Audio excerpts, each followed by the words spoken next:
Congress senior నాయకులు VH Hanumantharao కీలక వ్యాఖ్యలు చేశారు. ఈసారి రాజ్యసభ అవకాశం తనకే ఇవ్వాలని ఆయన పార్టీ అధిష్టానాన్ని కోరారు. గత 10 ఏళ్లుగా పార్టీలో తనకు అన్యాయం జరుగుతోందని, ఎలాంటి పదవి లేకపోయినా నిరంతరంగా పనిచేస్తున్నానని ఆయన గుర్తు చేశారు. వయసుతో సంబంధం లేకుండా ప్రజా సమస్యలపై పోరాడుతున్నానని, ఎక్కడ అన్యాయం జరిగితే అక్కడ తాను ప్రత్యక్షమవుతానని పేర్కొన్నారు. తన సీనియారిటీని, పార్టీ పట్ల తనకున్న నిబద్దతను గుర్తించి ఈసారి తప్పకుండా అవకాశం కల్పించాలని ఆయన విజ్ఞప్తి చేశారు. తెలంగాణ వారినైనా మొన్ననే ఆంధ్ర పోతే అక్కడ కూడా నా అభిమానులు ఉన్నారు. ఎందుకంటే నేను పనిచేసేవాడిని.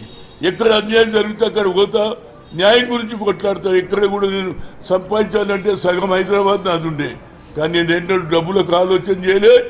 సర్వీస్ తప్పనిసరిగా పార్టీని జెండా మోయడానికి నేను ఉన్నా. చాలా మంది అనుకుంటారు హనుమంతరావు గారు ఎన్ని రోజులు ఈ పార్టీలో ఎస్ సత్యవరకు ఇదే పార్టీలు ఉంటాను. అన్యాయం చేస్తే చేసుకోండి బాబు, కానీ ప్రజలలో ఇవాళ బీసీల గుర్తింపు వచ్చింది. ఇవాళ లోకల్ బాడీలో ముఖ్యమంత్రి గారు నేను కోరేది ఒకటే, తప్పనిసరిగా నా పనిని చూడు. మీరే అన్నారు, మొన్ననే అన్నాడు రేవంత్ రెడ్డి గారు, ఎక్కడ జిల్లా అధ్యక్షులతో ఎవరు పనిచేస్తే వారికి అవకాశం అన్నారు.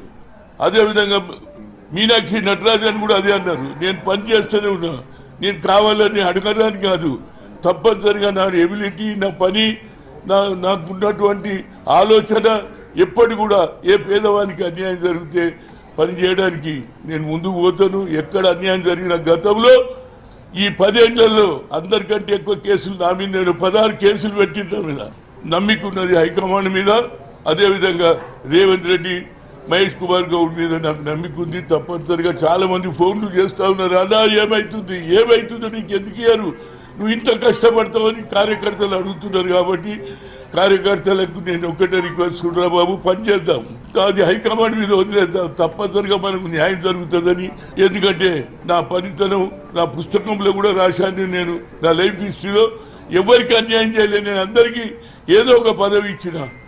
నేను పిసిసి ప్రెసిడెంట్ ఉన్నప్పుడు మోర్ దాన్ 50% జిల్లా అధ్యక్షులను చేసిన ఘనత నాదే. మేము కలిసినాం, తప్పనిసరిగా న్యాయం చేస్తాడని నాకు నమ్ముకున్నది. ఆయన మాటలను బట్టి నాకు తప్పనిసరిగా ఆయన మీద ఒక విశ్వాసం ఉంది. ఎందుకంటే నేను 2 సార్లు నాకు అన్యాయం జరిగినా నేను పార్టీ జెండా మోస్తున్నా హైకమాండ్ మీద. అదేవిధంగా తప్పనిసరిగా మహేష్ కుమార్ గౌడ్ కానీ రేవంత్ రెడ్డి గారు సరి అయినా నాకు న్యాయం చేస్తారని అడుగుతున్నా. మేడం సోనియా గాంధీ గారు లేకపోయినా నా లెటర్ పంపించాను. ఆమె అప్పుడు గతంలో లెటర్ రాసింది నాకు, Hanumanth I saw your letter, you are asking for common seat, I look after your interest అన్నది. తెలంగాణ వారినైనా